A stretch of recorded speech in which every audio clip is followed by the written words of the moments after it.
we are in the midst of the largest wealth transfer in history right at this very moment. So $100 trillion of wealth is going to next-gen and millennial clients over the next decade. So that has some pretty significant implications. But in addition to that, women are controlling more and more global wealth. Today, they control a third of global wealth, but in the next 5 years, 30 trillion is going to pass in the hands of women, and they're going to control over 50% of the global wealth market out there today. So imagine that when we have a change and a shift to next-gen, millennial, to women, what happens? Well, the preferences for women, next-gen, and millennials is very different. Women care deeply about investing with purpose, investing to make an impact, doing good with their investments. So you're going to see some significant opportunities for us as we lean in and have been leaning in to capturing more of the female wallet globally. In addition to this increase of wealth with our female clients comes the setting up of more family offices and the need ever so more to lean in and educate our female clients around the world, to inspire, to elevate, to make sure that they have the right platforms for networking, learning, and the likes. No way. I can't believe this is happening. I'm shocked. Income with less than $100. I'll show you exactly how to get started, what to expect, and how much you can realistically make from each one. Starting with number one, passive income through investing. This is probably the most boring one on this list, but it's also the most accessible and the most passive. And that is high interest accounts and investing. And you might be watching this thinking, Nisha, how is a saving account going to make me rich? It's not. I'm not going to lie to you. It won't make you rich. But this is about building the habits, realizing how passive income feels, because once you get a taste of it, you'll want to keep going. And that's really what this is about, getting started and proving to yourself that your money can work for you, even if it is just $100. So let me break down the two options for you and tell you exactly what you need to do step by step. First, the high interest savings account, also called high yield savings account. They're basically bank accounts that actually pay you decent interest. We're talking 4 to 5% annually right now. And this is mostly for online banks. Compare that to the 0.01% most traditional banks give you, and it's a no-brainer. Then there's investing, but I'm not talking about trying to pick the next stock. I'm talking about putting small amounts, maybe it's 20, 50, 70, whatever you can manage, into something like an all-world fund or the S&P 500 that has historically generated between 8 to 10% annually over different 10 to 20 year timeframes. Both of these are passive in probably the truest sense. Your money is literally working while you sleep. So how do you get started? For saving accounts, go on websites like Bankrate or Money Saving Expert and compare the rates. Look for accounts with no fees, government protection, and easy withdrawals. Most of these accounts have a cap to how much you could put in or how much they'll pay you interest on. So if you have quite a lot in savings, then you want to split up your savings across different accounts and maximize the amount that you're going to make interest on. So using real numbers, if you put $100 into a 5% high interest savings account, you'll earn about $5 per year. Small, but completely risk-free. Scale that up to 10,000, that earns about $500 per year. And that's purely passive. My high interest savings account pays me daily. So the interest is the same, but it pays out daily. And so that really feels like I'm making a quick win every single day. It's tangible. I can see it growing. For investing, there are loads of apps: Vanguard, Invest Engine, Trading 212. Choose the diversified funds like the ones I mentioned. And let's say you use an app that automatically invests $1 per day. That's about $365 per year you're investing.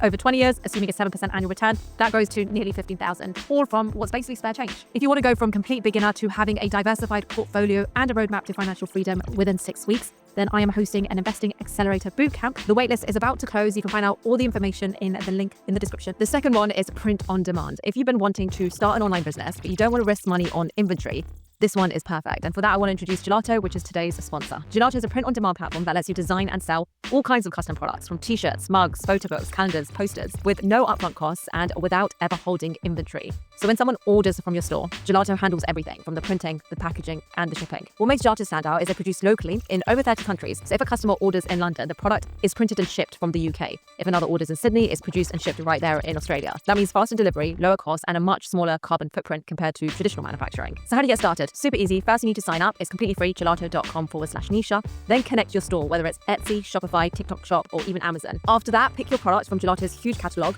upload your design, and create your mock-up using their magic mock-ups feature. Set your description, decide your price, and then publish to your store. In less than 10 minutes, you can have your first product ready to sell. And if you want to check quality beforehand, you can order samples to your door. They let me trial out the platform, and I ordered this product. It was a really smooth process. Calendar is great quality. I got my name on it. The thing is, with print on demand, you never know what's going to take off. So it takes trialing and testing with as many designs as you can and seeing what lands. I recommend picking a niche that lines up with your interests, because you'll be the one creating the content and promoting it. So the more it fits you, the easier it is to keep going long term. An example of someone who's done this, Rachel Roffey, who's an early print on demand entrepreneur. She shared how one of her mug designs sold sold thousands of units and has generated more than 4 million in sales, according to an article online. So if you've been waiting for the right time to start, this is it. Head over to gelato.com/Nisha to sign up for free. And with a link in the description, you'll also get 50% off your first order within 2 days of signing up. Thank you so much, Gelato, for sponsoring today's video. Next, moving on to number 3, and that is rental properties. Now, when most people think about real estate investing or property investing, they picture buying a whole property with tens of thousands on a down payment, if not more, getting a mortgage, dealing with tenants. But you don't need tens of thousands to invest in real estate. And like the title of this video says, you can start investing in real estate now with as little as $100 or whatever money you have through REITs. That is real estate investment trusts. These are essentially stocks in companies that own a lot of real estate. So instead of owning a property directly yourself, you just buy stock in a company that owns a lot of properties. It's kind of the same thing. So here's what makes REITs really interesting. They're legally required to pay out 90% of their profits to shareholders in form of dividends. So when these companies collect all the rent payments, they're going to pass on 90% of that to you. REITs are a good option because instead of one property, you get exposure to thousands of different properties. That gives you a huge amount of diversification. Plus, the REIT has professional management, so they know how to manage huge portfolios of real estate. So you kind of get the benefit of professional management, passive income, diversification, and you don't have to do anything yourself. It's very different to actually owning real estate. There are REITs that invest in apartment buildings, in commercial properties like shopping centers and data centers. There's even ones that invest only in things like storage facilities or specific sectors. The dividend yield can range anywhere between 2% to 6%, and you're also getting the potential appreciation when the stock price goes up. So it's a nice thing to have in your overall portfolio. A lot of platforms let you invest in REIT with as little as $50 to $100 or the equivalent for whatever currency or country you're in. Moving on to number 4, and that is affiliate marketing. And I'll be honest, this one gets a bit of a bad reputation because all the videos out there that says I'll make $10,000 a month from affiliate income and things like that. That said, when I started creating videos online, affiliate income was my only income stream for a very long time. And I would say as a content creator, it's actually the most accessible income stream. You don't need many followers at all to start earning a little bit from your affiliate income. Unlike sponsors or selling products, it takes building an audience to be able to monetize those two, or even YouTube AdSense, you need 1,000 subscribers to start making money from YouTube. But affiliate income, the barrier to entry to start making money for affiliate income is a lot lower. I definitely wasn't making thousands from this. I was making maybe $20, $30, $40 or equivalent a month from recommended products I actually used. With this, the easiest way to scale it is you do have to create content, maybe blog posts, newsletters, TikToks, and include links to products that you actually use. So when someone clicks your link and buys something via your link, you get a small commission off of that. That's how affiliate income works. So breaking this down for you, you can start this completely for free if you start a newsletter subscription through Medium, Substack, or even you start posting content on TikTok. I suggest starting with a niche that you know really well. Don't try to review random products that you've never used. Choose something you use daily, maybe finance apps, productivity tools, books you're reading, whatever you're already spending money on anyway. And then the more aligned your content is that you're creating, the more likely it is that someone who's watching your content will end up clicking on the link to check out whatever it is that you're recommending. In terms of affiliate programs, loads of companies have them. Amazon Associates is the most obvious and most popular one. Apply to 3 to 4 programs in your niche. Banks and investment platforms are another one. Plum, Trading 212, Notion, they all have affiliate links. And then start creating some useful content around it. So to give you some real numbers so you know what to expect, Amazon pays around 1 to 3% commission in most categories. So if someone buys a $50 item through your link, you might earn 50 cents or $1.50, and you might also get a percentage on anything else that they buy within that 24-hour time frame. But again, with the idea of this video, it is just seeing what's possible, building the habits, and understanding how passive income works. Because once you get that feeling, you're going to want to do it more. Some of my first videos still earn me small commissions years later via Amazon links, and I've done absolutely nothing to maintain them. And so if you are looking to potentially start on the content creation or start your own newsletter or start a blog, then this is one of the most accessible ways to make money before waiting for sponsors or before making your own product or before relying on any other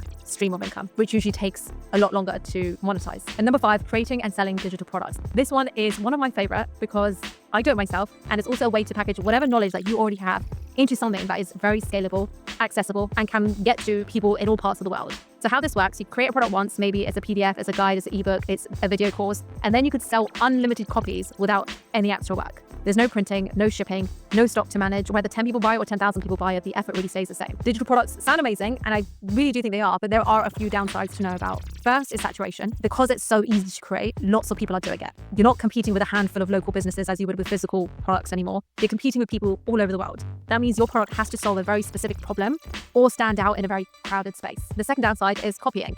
On marketplaces like Etsy, if you make something good, chances are someone will just buy it and copy it and tweak it and then sell their version. You'll lose some profit here and there, and it's part of the reality. And then third is the perception. Some buyers still don't value digital products in the same way they value physical ones. That's why pricing here really matters. The flip side, however, is the margins are incredible. With physical products, even if you've got healthy profits, you're still covering things like materials, packaging, shipping. With digital, once you've made the product, every extra sale is basically pure profit. And because you don't have to fulfill the orders, you also free up your time and location. You literally can make sales while you're asleep or away on holiday. And that's the kind of freedom that physical products don't really match. So if you're a beginner here, the best way to start is to keep things very simple. Don't overthink it. Cut down the options and pick one product you actually understand. Build on what you already know. Look at things you've bought recently or problems you've solved. And then ask yourself, could I package this solution for others? Stick to the basics, make sure your product clearly solves a problem, your photos stand out, and your listing is easy to find through search. And if it's your first time, start on a very beginner-friendly platform like Etsy. It already has buyers built in, which makes getting traction much easier than starting from scratch on your own site. You're no longer trading time for money, you're selling the knowledge once, and then you're getting paid for it again and again. And there's nothing quite like getting a notification for a sale while you're asleep or away from your desk. And then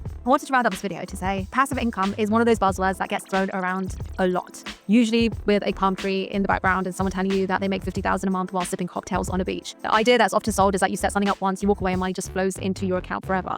But the reality is nothing is truly passive from day one. You've got to write that ebook, you've got to create that content, you've got to research those funds and those tweets, you've got to set up those systems. The passive part only comes after you put in the effort. And even then, it's not completely hands-off. You'll need to update things occasionally, you need to respond to questions, you might need to hire a team to manage some of the stuff for you. What makes these income streams valuable isn't that they're effortless, it is that they can eventually earn you money whilst you're doing other things. And a lot of my business model has turned from active income to passive income. It's still a lot of work, don't get me wrong, but there is something very rewarding about making money that's not necessarily tied to you or your time. And that's what this video really is about. You might think, oh, it's just 20 here or another $50 here. But when you're doing this, when you start making passive income, what you're really doing is learning how you can make money work for you instead of you always working for money. You're building skills, you're understanding markets, you're creating systems, and some of these will work for you and some of them won't, and that's totally fine. The goal isn't to get rich, it's just to start somewhere and then build something that grows over time, because even if it takes a year to earn your first 500 in passive income, that's your 500 you didn't have to trade your time for. So it's absolutely worth exploring. Thank you so much for watching. If you haven't already, don't forget to subscribe, and see you in the next one.